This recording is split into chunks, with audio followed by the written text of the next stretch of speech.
내가 이곳 판자촌에 처음 왔을 때 다른 종교를 가진 사람들끼리의 분열과 적대적인 관계를 보고 경악을 금치 못했었다. 그 당시 나는 어린아이 한 명을 데리고 다니며 사람들에게 내가 이곳 아이들을 어떻게 돌보고 가르칠 것인지를 설명하곤 했다. 하루는 그 아이가 내 치마폭 뒤에 숨으며 저쪽엔 가지 마세요. 소용없어요. 저기엔 아무도 없어요. 라고 말하는 것이었다. 나는 무슨 소리니? 저기 친구들이 많이 있잖아 하고는 그쪽도 방문했다. 결국엔 상황이 어떤지를 알게 되었다. 나를 안내하는 아이가 천주교 신자이면 그녀는 회교도를 방문하지 못하도록 했고 또 회교도 어린이가 나를 안내할 때는 당연히 그 반대가 되었다. 나는 양측을 서로 친하게 만들기 위해 주어진 모든 기회를 최대한 활용하리라 마음먹었다. 어느 날 나는 천주교 신자인 아이들에게 교리를 가르치고 있었다. 그동안의 회교도 아이들은 교실 밖에 앉아서 내 이야기를 엿듣고 있었다. 천주교 신자만이 좋은 사람이라고 생각하고 항상 배타적인 마리암이라는 아이에게 몇 가지 질문을 했다. 파트마는 좋은 아이지? 네, 그래요. 파트마는 친구들에게 욕하거나 때리지 않지? 네. 파트마는 회교도 신자니? 그래요. 그러면 회교도 신자는 모두 나쁜 사람이니? 마리암은 대답하지 않았다. 성주간이 다가오고 있었다. 다른 아이들에게 예수님께서는 모든 사람을 사랑하셔서 모든 사람을 구원하기 위해 죽으셨다고 설명했다. 그러고는 3단 논법을 적용하여 얘기해 보았다. 회교도 신자도 사람이지? 물론이죠. 예수님은 모든 사람을 사랑하시지? 네. 그러면 예수님께서는 회교도 신자들도 사랑하시는 거야. 그렇지? 아이들은 혼란스러운 표정이었다. 그리고 예수님께서 회교도들을 사랑하신다면 우리도 당연히 그들을 사랑해야지. 결국엔 아이들도 수긍했다. 다음 날 나는 아이들에게 선물로 작은 십자가를 준비해 놓았다. 무질서를 피하기 위해 한 아이씩 불러 물어보았다. 내가 사랑하는 게 무언지 수녀님께 얘기해 볼래? 나는 사탕, 우리 엄마, 조지성인, 하느님, 그리고 아빠를 사랑해요. 그게 전부니?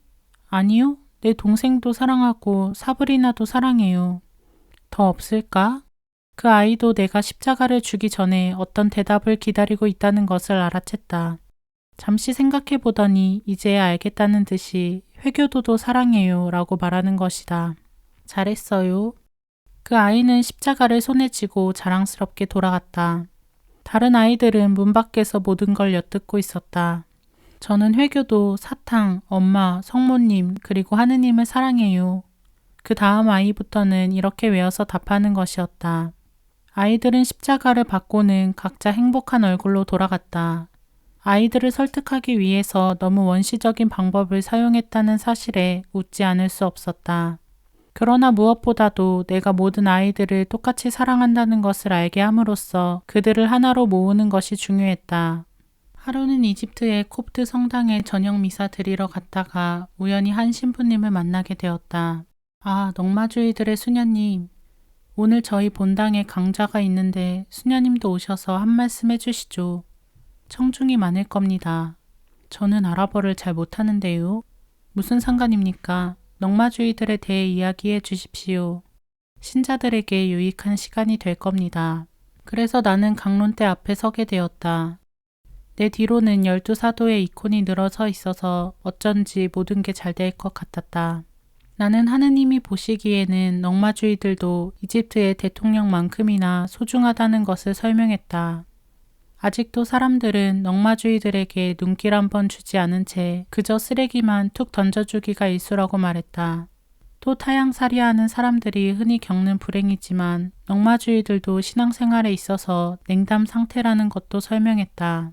그들은 지금 목자 없는 양이 된 처지라고 말했다.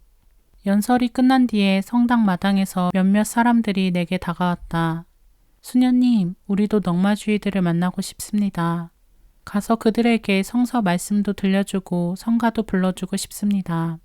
고맙습니다. 그러나 그들은 동방 정교의 신자들이고 바바 체누다의 신자들입니다. 그들을 개종시킬 생각은 마세요.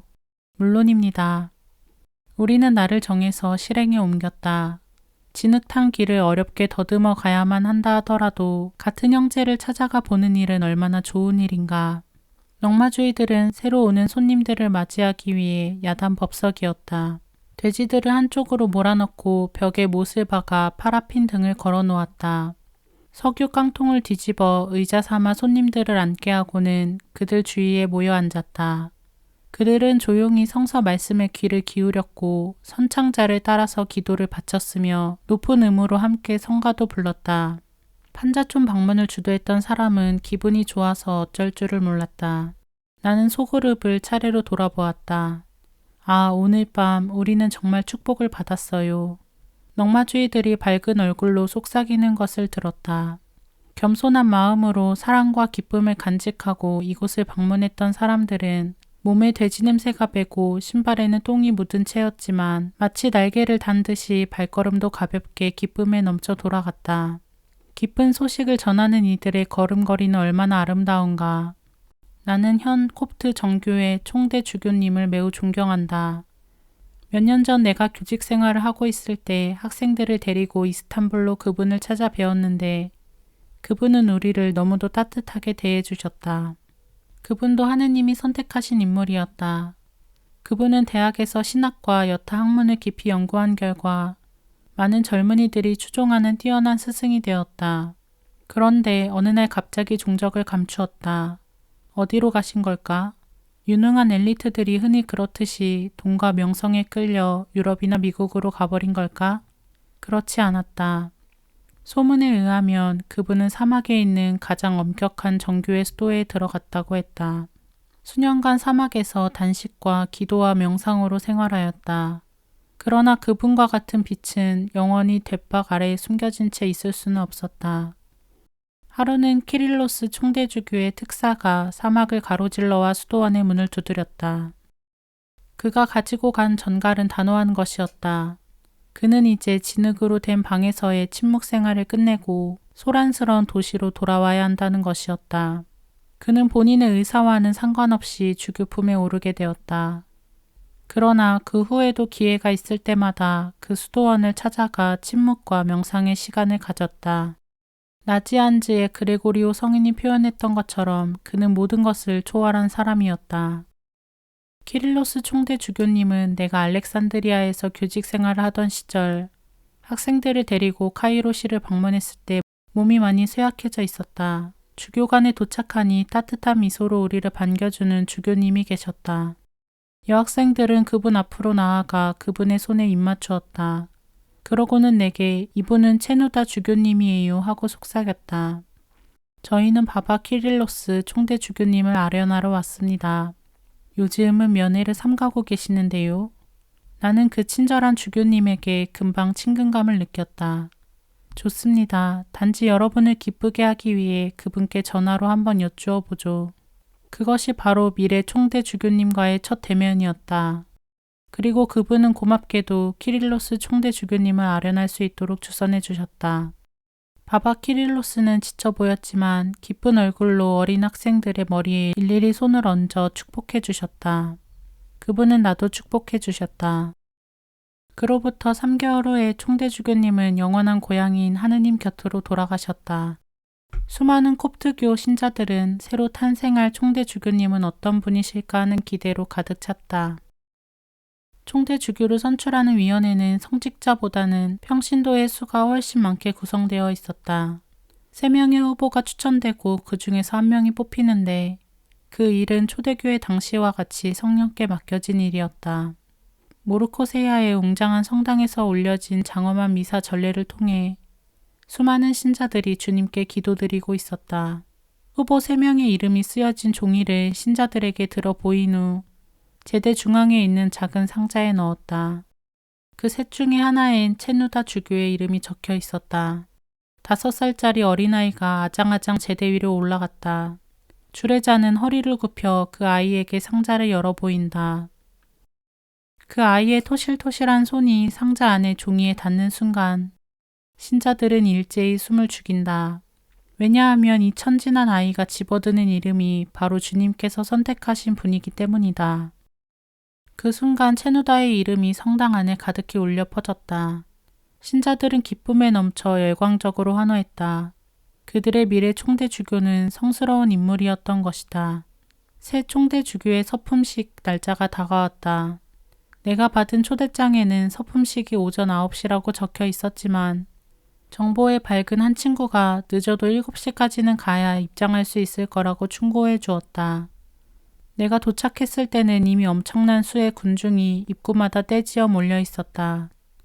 예복을 입은 수백 명의 경찰들이 입구를 지키고 서서 군중을 제지하고 있었다. 천만다행으로 뚱뚱하지 않은 탓에 나는 이리저리 비집고 떠밀리고 해서 기적적으로 문 앞에까지 다다랐다. 휴, 이제 겨우 성당 마당에 들어서게 된 것이었다. 그러나 그것은 험난한 길의 시작에 불과했다. 이리저리 밀리고 잡아당겨지고 눌리고 밟히면서도 불굴의 의지로 한 발짝씩 계속 밀고 나갔다. 성당 문으로 올라가는 계단을 오르는 데는 정말 섬세한 기술이 필요했다. 발작을 일으킬 듯한 잽싼 동작으로 한 계단씩 차례로 디디고 올라섰다. 이제 드디어 마지막 관문인 성당문에 도착한 것이다. 성당문은 굳게 닫힌 채 4명의 경비와 경관 1명이 버티고 서 있었다. 성당 안은 이미 포화 상태였던 것이다. 아닌 게 아니라 새로 서품되는 주교님이 미사 중에 질식하도록 방치할 수는 없지 않은가. 그런데 내 앞에 있던 수사 1명이 초대장을 흔들어 보이자 문을 지키는 경관이 군중 틈에서 그를 빼내 감쪽같이 성당 안으로 집어넣는 것이 아닌가. 나는 까치발로 서서 머리를 내밀고 내 초대장을 열렬히 흔들어댔다. 효과는 만점이었다. 4명의 경비원이 나를 군중 틈에서 빼내기 위해 완력을 썼다. 한 경관이 사람들을 밀치며 내게 다가왔다. 그리고는 나를 무슨 짐짝 다루듯 잡아채서 순식간에 성당문 틈 사이로 던져 넣었다. 다행히 나는 갈비뼈 하나 부러지지 않은 채 성당 안에 2발로 온전히 서 있을 수 있게 되었다. 정교회에서는 보통 그렇듯이 잡념을 피하기 위해 신자들을 남녀로 갈라 좌우로 앉혔다. 나는 길게 늘어뜨린 검정색 수도복을 입은 정교회 수녀들 뒤에 가서 자리를 잡았는데 그들은 새벽 5시부터 와서 기다리고 있었다고 했다. 이들 주님의 딸들은 그들의 엄격한 수도생활 규칙 때문이 아니더라도 그 엄청난 군중 사이에서 떠밀리고 밟히는 위험을 무릅쓸 수는 없었던 것이다. 장엄한 콥트 미사가 시작되자 시끄럽게 웅성거리던 신자들이 완벽한 침묵으로 들어갔다. 새로 서품되는 총대 주교님에게 힘을 주십사 하는 신자들의 기도 소리가 침묵 중에 간간히 들렸다. 이제 총대 주교의 머리에 관이 얹혀지는 전례가 시작되었고 나는 바바 체누다를 바라보았다. 그분은 깊은 기도 중에 있었다. 이 수도자는 눈을 감은 채 자신의 전 존재를 하느님 손에 내어 맡기고 있었다. 그는 어깨를 살짝 떨어뜨리고 고개를 숙였는데 그의 엄숙한 얼굴에는 너무나도 무거운 짐이 한 사람에게 갑자기 지워진 듯한 표정이 드리워져 있었다. 관이 씌어졌다. 이제 그분은 하느님과 사람 앞에서 수많은 콥트 신자들을 책임지게 된 것이다. 신자들은 감격해서 일제히 기립했다. 환호 소리가 울려 퍼지고 여자 신자들은 조용히 눈물을 흘렸다. 젊은 의사인 미미는 여느 때와 같이 기민한 솜씨로 많은 환자들을 진찰하고 있었다.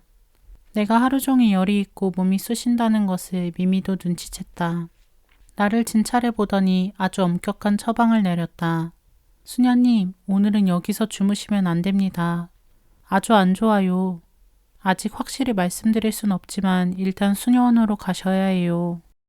나는 이곳을 떠나기가 싫었지만 너무 열이 높아서 오히려 이곳 사람들에게 폐만 끼칠 것 같았다. 결국 파라티푸스로 자리에 눕는 신세가 되고 말았다. 시간이 지나도 열이 내리지 않자 동료 수녀님들이 의사를 다시 불렀다. 의사 선생님이 도착했을 때 나와 친분이 있는 의사분도 함께 오셨다. 창피스럽게도 내 침대 곁에서 의사 2분이 동시에 진료를 맡았다. 능숙한 치료 덕분에 나는 곧 완쾌되어 다시 판자촌으로 돌아올 수 있었다. 도착하자마자 충격적인 소식을 접하게 되었다. 6살 난 아우니가 죽었고 그 이틀 후에는 4살짜리 그의 남동생도 죽었다는 것이다. 아우니는 매일 거르지 않고 유치원에 나온 혈색이 건강한 아이였다. 체격도 좋고 장난꾸러기였던 그 녀석은 생명력 그 자체였다. 힘이 넘쳐서 그저 한시도 가만히 있지를 못하고 아이들을 못살게 굴곤 했다. 그런데 도대체 어떤 몹쓸 병에 걸려 죽게 된 것일까? 그는 동생과 함께 홍역에 걸렸던 것이다. 아이들은 대부분 어릴 때 홍역에 걸리게 되지만 죽는 경우는 많지 않다. 남은 두 자매는 아우니가 병원으로 호송되는 도중에 죽었다고 말하며 하염없이 눈물만 흘렸다.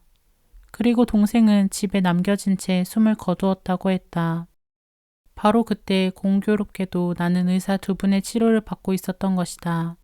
정말 치료를 받아야 했던 사람은 누구였을까? 이제 막 자라나는 아이들이었을까? 아니면 인생을 거의 다 산 노인이었을까? 나는 인생의 쓴맛, 단맛을 다 보았다. 나는 이제 영원한 고향이신 성부 곁으로 갈 준비가 되어 있다. 나는 이 아이들의 고통과 죽음을 어떻게 받아들여야만 하는가? 내 안에서 분노와 하느님께 대한 반항의 마음이 일어나는 걸 어쩔 수가 없었다. 하느님은 삶과 죽음을 관장하시는 주님이 아니시던가. 깊은 종교심을 가진 이 나라 사람들은 기독교이건 회교도이건 죽음에 대해 이야기할 때, 특히 어린이의 죽음에 대해 이야기할 때는 표현이 같다. 그들은 하늘을 올려다보며 그 아이는 하느님 곁에 있네 라고 말한다. 죽은 아이의 어머니도 맑은 하늘을 가리키며 그 아이는 더 좋은 곳으로 갔어요 라고 울먹이며 말한다. 이 여인들은 자신의 팔에 안긴 작고 차가운 몸뚱이가 바로 내세의 행복에로 자신들을 초대하는 천사라고 확신한다.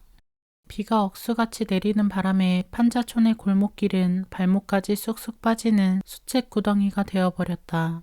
대부분의 아이들은 집에서 나올 생각도 못했지만 좀 더 큰 몇몇 여자아이들은 진흙투성이가 되었어도 깔깔대며 오후반에 나왔다. 말하는 인형 사브리나는 용감한 여학생들 차지였다. 아이들은 사브리나를 돌려가며 놀았는데 자기 차례가 되면 가슴에 꼭 안고 뽀뽀를 한 후 옆 친구에게 넘겨주기 때문에 돌려가며 놀았다기보다는 오히려 마음에서 마음으로 전해주며 놀았다고 하는 편이 맞을 것이다. 이웃집 아이가 아프다고 해서 문병을 가려는데 학생들이 걱정을 했다.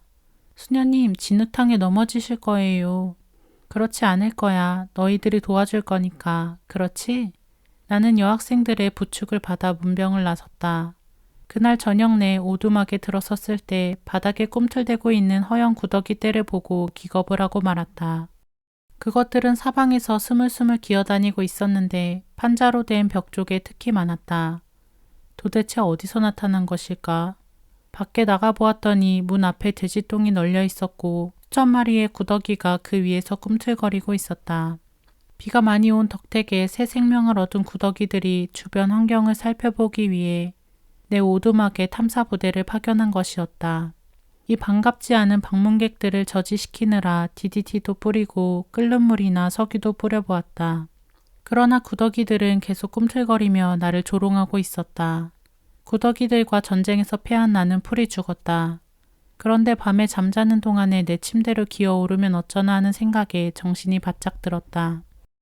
이웃에 사는 라비브 씨를 불러 도움을 청했다. 그는 구더기떼를 한번 쳐다보고는 내 얼굴을 물끄러미 바라보았다. 그러고는 침착하고도 철학적인 분위기로 이렇게 말하는 것이었다. 왜 그렇게 겁을 내십니까? 우리가 땅속에 묻히게 되면 바로 이 구더기들과 같이 지내게 될 텐데요. 나는 멍하게 서 있을 수밖에 없었다. 어떤 현자나 철학자도 그런 대답을 하지는 못했으리라. 그의 말이 맞고 말고 모든 게 시간 문제지. 나는 이렇게 되뇌며 잠자리에 들었다. 다행히도 내가 잠자는 동안에는 한 마리도 내 위로 기어오르지 않았다. 다음 날 아침에는 햇볕이 쨍쨍 내리쬐어 구더기는 온데간데 없이 사라졌다. 언제 다시 만날 수 있을는지. 인간 생활 환경에 가장 자연스럽게 적응하고 또 급속하게 번식하는 것이 바로 쥐다. 우리와 한 식구라고 할 정도로 가깝게 살고 있다. 침대 및 어딘가에 편안하게 자리를 잡고 쉴 새 없이 주둥이를 내밀어 탐색하다가 어느새 다리 사이로 획 지나가고 보았다 하는 순간에는 이미 꼬리를 감추고 만다. 반짝이는 검은 눈으로 다가가 접신물을 만나게 핥아 마시고는 사라진다. 처음에는 쥐가 나타나기만 하면 호들갑을 떨었고 이웃들은 재미있다고 웃어댔다. 하지만 쥐들이 물지 않습니까? 라고 물었다. 물론 물지요. 채타의 코를 한번 보세요. 그의 코에는 쥐의 이빨 자국이 나 있었다. 그 후에 나는 라마단의 손가락을 응급처치해 준 적이 있었는데 역시 쥐의 이빨 자국이 나 있었다. 자국으로 보아 꽤 큰 놈이었다. 나는 선페스트가 걱정이었다. 라마단 씨, 지금 의사에게 찾아가 보세요. 그깟 쥐에 물렸다고 그러세요? 그의 손가락은 저절로 나았고 그는 패스트에 걸리지도 않았다. 온 메르밥 부인은 잠자는 동안에 쥐가 얼굴 위로 올라다닐 때면 자신도 약간 당황한다고 했다. 나는 아무것도 모르고 순진한 제안을 했다. 고양이를 키우면 될 텐데. 그녀는 웃음을 터뜨렸다. 여기서는 쥐가 고양이를 잡는다고요. 쥐가 얼마나 큰지 못 보셨어요? 나는 또 한 번 무력해짐을 느꼈다. 겉으로는 아주 단순한 문제로 보이던 것이 가장 해결하기 어려운 문제로 뒤바뀌는 걸 깨달았던 것이다. 그날 밤 천장 틈으로 쥐 한 마리가 나를 내려다보고 있었다. 나는 판자 벽을 주먹으로 쳐서 쥐를 쫓아버렸다. 아, 넝마주의들의 무감각이 정말 부럽다. 버스가 서서히 속도를 줄이며 정거장에 섰다. 정거장에는 버스를 타려는 사람들이 한때 몰려 있었다. 많은 사람들이 부랴부랴 올라타고 나니 버스는 초만원이었다. 우리는 학처럼 한 발로 서서 어쩔 줄 모르고 있었고 어떤 사람은 발 디딜 틈도 찾지 못한 채 비틀거렸다. 게다가 사람들의 땀냄새로 질식할 지경이었다. 그런데 한 사람이 내리려고 자리에서 일어나고 있지 않은가. 창가 좌석이었다. 기슬린 수녀님, 빨리 저 자리에 앉으세요. 동료 수녀에게 소리쳤지만 그녀는 꼼짝하지 않았고 그 틈에 다른 승객이 자리를 차지했다. 버스에서 내리는 일도 보통 일이 아니었다. 실례합니다. 내려요. 무사히 살아나오기 위해 이리저리 밀기도 하고 권투 선수처럼 덩치가 큰 사람들 사이를 비집기도 하다가 밀려서 겨우 내릴 수 있었다. 살았다. 이제 겨우 숨을 쉴 수 있었다. 압축되었던 폐에 다시 공기를 주입시키고는 걷기 시작했다. 이제 살 것 같았다. 수녀님 안녕? 5살짜리 꼬마가 다가와 우리에게 악수를 청한다. 요즘 어떻게 지내세요? 아이 어머니도 반갑게 인사를 한다. 어딜 가든 우리는 어린이들의 밝은 얼굴을 볼 수 있었고 그 부모들에게는 환영을 받았다. 기슬렌 수녀님 인기가 대단하시네요. 유치원 아이들은 몇 명이나 되죠? 출석부에 올라있는 학생이 113명입니다. 정확히 1년 전 그녀는 13명의 학생으로 유치원을 시작했다. 그런데 수녀님, 왜 버스 1등 칸을 이용하지 않으시죠? 1피아스터 더 쓴다고 망해버리진 않으실 텐데요. 수녀님은 아주 지치신 것 같아요. 잠시 묵묵히 있다가 이렇게 대답하는 것이었다. 육화신앙을 사는 제 나름의 방법이에요. 무슨 말씀이지요? 그리스도께서는 인간의 나약한 몸으로 우리 가운데 오시지 않았습니까? 그리스도처럼 저도 사람들 틈에서 그렇게 짓눌릴 때 깨닫게 됩니다. 자리에 혼자 앉아 있을 때보다도 사람들 사이에 있을 때 그리스도와 더 가까이 있음을 느끼게 됩니다. 나는 말문이 막혔다. 기슬렌 수녀님은 거의 평생을 학교 교장으로서 또 동시에 수녀 교사들의 원장 수녀로서 지내신 분이다. 교장실에는 편리한 전화가 놓여 있었고 문 앞에는 항상 자가용이 대기하고 있었다.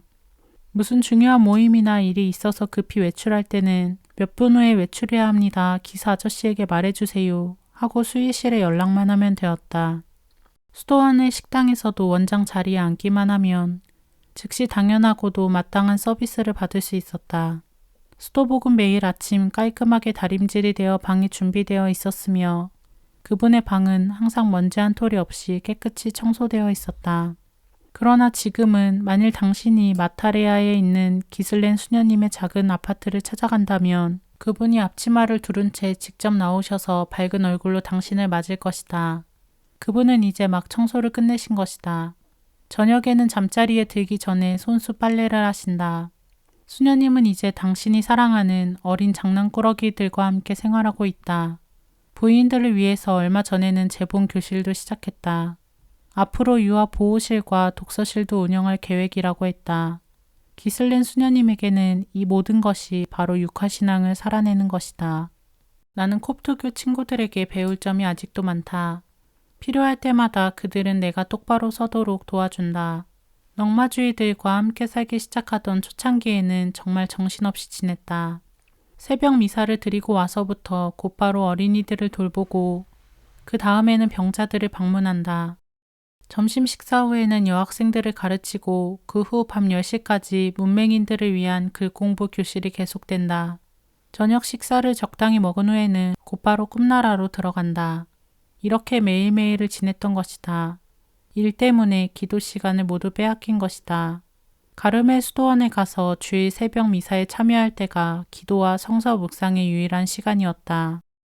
주일 미사 후에는 성서 신학 서적을 탐독하기도 했지만 주중에는 전혀 그런 시간을 갖지 못했다. 하루는 내게 오두막을 빌려준 아부 라비브 씨가 당혹스런 질문을 했다. 기도는 언제 하세요? 새벽 미사 때와 주일 미사 때요. 그게 전부예요? 당신은 수녀가 아닙니까? 기도하는 여인 말이에요. 그 신앙심 깊은 사람이 내게 깊이 반성할 기회를 준 것이다. 나의 근본은 무엇인가? 나는 과연 무엇하는 사람인가? 주중에는 사회사업가이고 주일에만 수녀인가? 나의 영성생활은 엉망이었지만 쓰레기 더미 속에 묻혀 생활하는 나의 이웃들은 내게 뭔가 다른 것을 기대하고 있음을 깨닫게 되었다. 정말로 저를 위해 기도해 주세요 하며 내게 한숨 섞인 부탁을 수없이 했었다. 가난한 나의 이웃들은 나를 다른 무엇보다도 하느님께 자신들을 대변해 주는 대사쯤으로 여기고 있는 것이다. 나는 파우제야 부인에게 말했다. 아주 중요한 일이 아니면 기도 시간을 방해하지 말아달라고 이웃들에게 말 좀 해주세요. 나는 오두막으로 들어가 문을 닫고 파라핀 등불 아래 그리스도와 함께 머물렀다. 주님께 이 세상의 모든 엉마주의들을 맡겨드리며 수녀님 안에 계셔요? 밖에서 목소리가 들렸다. 네, 수녀님은 지금 기도 중이니까 잠시 후에 다시 오세요. 알았어요. 찾아왔던 사람은 수녀가 기도하고 있다는 사실에 만족해하며 돌아갔다. 하느님은 분명 그들 가운데 생활하고 계신다. 마무드 씨는 마타리아에 있는 수녀님들이 사는 아파트에 같은 층에 사는 사람이다. 주일에 수녀님들을 방문하러 갈 때 새하얀 정장을 입고 출근하는 그와 가끔 마주치곤 했다. 마무드의 동생 무스타파는 축구의 귀재라 할 만하다. 고등학생인 그는 학교에서 돌아오자마자 가방을 던져놓고 곧바로 열기 띈 축구 시합을 하러 간다. 며칠 전 일이었는데 티격태격하던 시비가 급기야는 싸움으로 번지고 말았다. 동생보다 힘이 세고 몸집이 단단한 마무드 씨가 시비를 가리려 끼어들었지만 상대편의 분노만 부채질한 결과가 되고 말았다. 상대편 사람이 모가난 돌멩이를 던져 마무드 씨의 머리를 맞췄다.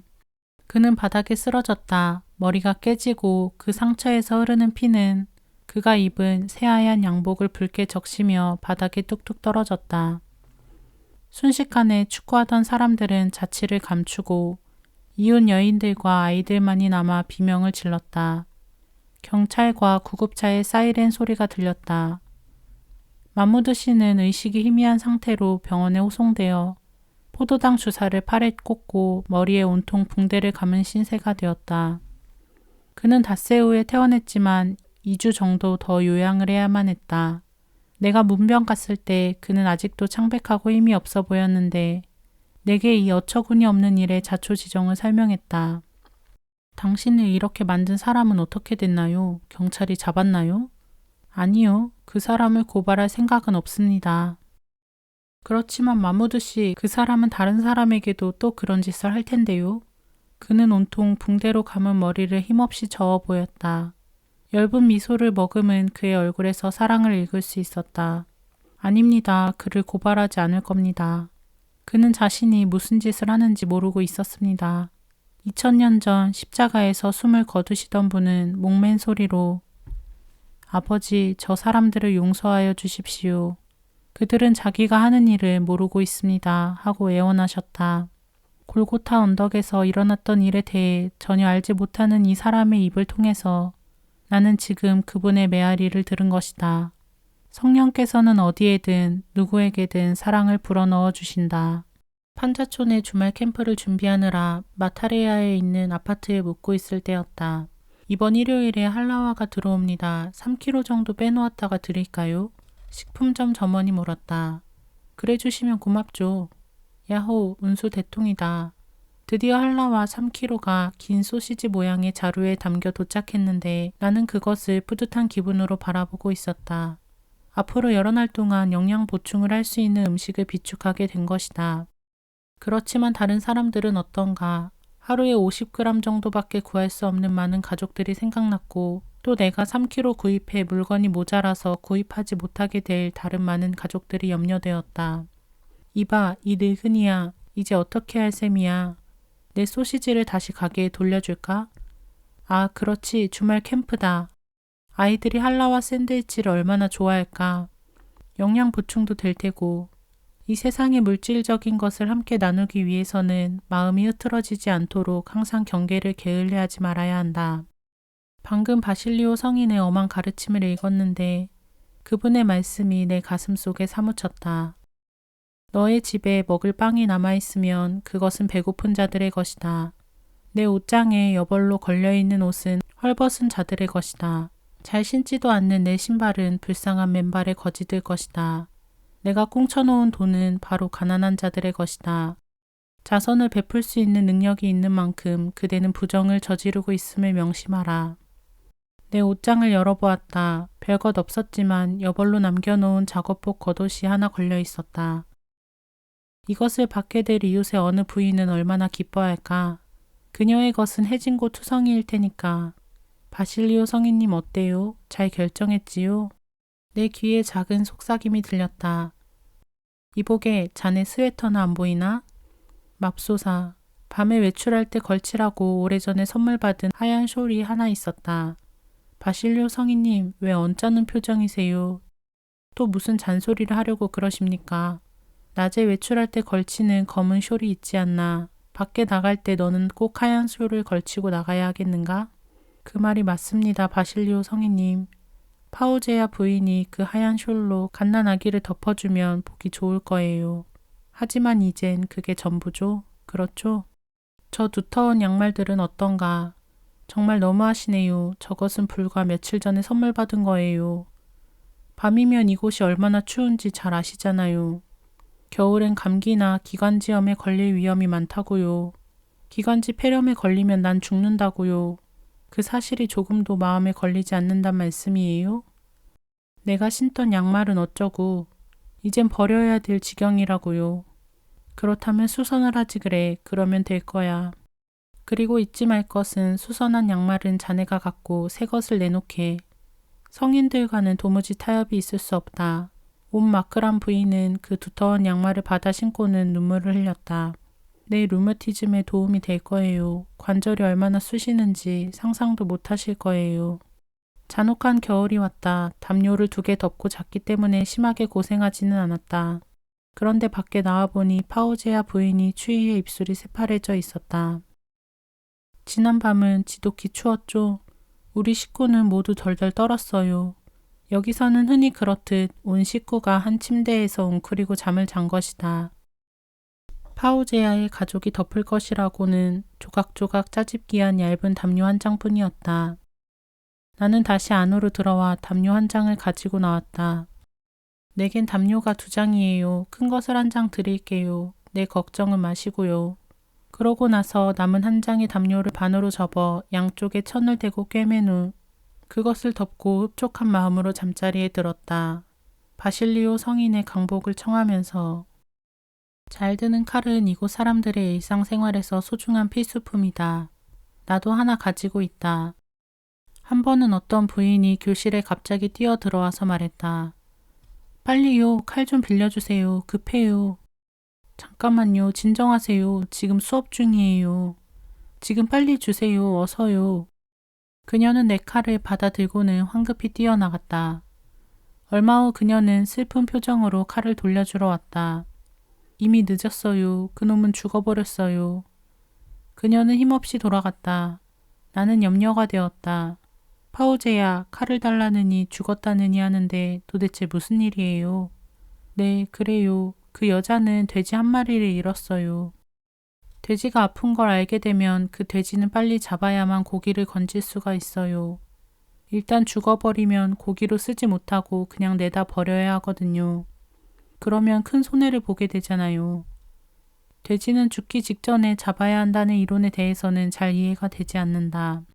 밖으로 나가보았다. 죽은 돼지는 똥더미 위에 버려져 있었다. 이제 얼마 되지 않아 분명 악취가 나고 파리떼와 구더기들이 들끓을 것이 뻔했다. 파라핀을 붓고 태워야만 했다. 돼지를 태우는 것에 흥미를 느낀 아이들이 내 주위에 모여들었다. 파라핀액이 죽은 짐승의 털에 스며들었다. 성냥불을 긋자 죽은 짐승은 불길에 휩싸였다. 어린 아이들은 그 주위를 돌며 노래하고 춤추었다. 엄청난 모닥불이었다. 학생들은 다시 교실로 들어가 자리에 앉았고 나는 왜 죽은 돼지나 개, 당나귀, 고양이, 쥐 등을 태워야만 하는지에 대해 설명했다. 어린이들은 주의 깊게 설명에 귀 기울였다. 며칠 뒤에 우연히 길을 지나다가 불에 태워진 짐승의 시체를 발견했다. 다행히도 이번에는 내 가르침이 먹혀 들어간 것이다. 나는 나의 칼을 다른 이에게 빌려줄 때는 무척 신경을 쓴다. 파우제야가 칼을 빌려달라고 할 때마다 나는 항상 엄하게 주의를 준다. 꼭 돌려주어야 해요. 어쨌든 나에게는 하나밖에 없는 소중한 칼이니까. 파우제야도 어쩌다 한 번씩은 형편이 좋아져 음식다운 음식을 장만할 수 있게 되는데 그럴 때면 잊지 않고 나에게도 한 접시 나누어 준다. 하지만 파우제야가 그때마다 꼭 돌려줘야 해요. 내 접시니까요. 라고 말한 적은 한 번도 없었다. 파우제야는 소유욕이 없고 항상 남에게 베풀기를 좋아한다. 한 번은 저녁 식사를 준비하면서 내 칼을 찾았지만 도무지 보이질 않았다. 아니 이럴 수가. 내가 내 것을 찾지 못하다니. 내가 그 칼의 주인인데. 파우제야 혹시 내 칼 가지고 있나요? 아 예. 그녀는 여기저기 뒤지더니 결국 침대 밑에서 칼을 찾아냈다. 그녀는 펌프물에 칼을 깨끗이 씻어 가져와서 장난스럽게 웃으며 우린 자매지간이니까 우리의 칼이라고 해야 되지 않아요? 라고 말했다. 나도 웃으며 그녀를 끌어안았다. 맞아요. 하지만 아이들은 무엇이든 가지고 놀다 잃어버리니까 당신이 쓰지 않을 때는 내가 갖고 있는 게 좋겠어요. 우린 그렇게 하기로 했다. 며칠 후 나는 요한 크리소스토모 성인의 교훈서를 읽다가 한 구절이 눈에 띄었다. 내 것이란 단어는 얼마나 냉정한 것인가. 드디어 여학생을 위한 주말 캠프가 시작될 차례였다. 전쟁의 여파로 비누를 구하기가 어려웠기 때문에 짜증이 나 있었는데 여학생들을 데리고 떠나려는 순간 누군가 나를 불러 세웠다. 파우제야가 달려오더니 내 가방에 비누 2개를 넣어주는 것이 아닌가. 얼마 전 그녀 침대에 비누 3개가 놓여있는 것을 보았었다. 이러지 말아요. 하나만 있어도 되는데. 아니에요. 수녀님이 나보다 더 필요할 거예요. 나의 자매 파우제야는 흡족한 마음으로 집으로 돌아갔다. 파리로 새까맣게 뒤덮인 그녀의 침대 위에 2개의 비누는 없어졌지만 대신 하얗게 남은 그 빈자리에서 은총의 빛을 보았을 것이다.